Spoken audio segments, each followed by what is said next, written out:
Azərbaycanda həbsdə olan Vaqif Xaçaturyan xəstəxanaya yerləşdirilib. Türkistan.az APA-ya istinadən məlumat verir ki, bu haqda Ədliyyə Nazirliyindən bildirilib. Qeyd edilib ki, dekabrın 22-si hazırda məhkum olan 1955-ci il təvəllüdlü Vaqif Xaçaturyanın səhhətində pisləşmə müşahidə edilib, təngnəfəslik və ürək nahiyəsində ağrıları yaranıb.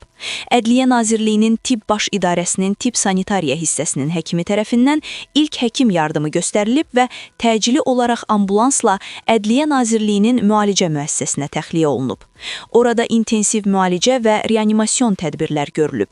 Ancaq vəziyyətində nəzərə çarpan müsbət dinamika müşahidə edilmədiyindən yüksək ixtisaslı tibbi yardım məqsədi ilə müvafiq dövlət tibb müəssisəsinə təxliyə olunub. Hazırda vəziyyəti ağır qiymətləndirilir və intensiv müalicə tədbirləri davam etdirilir. Məlumatda bildirilib.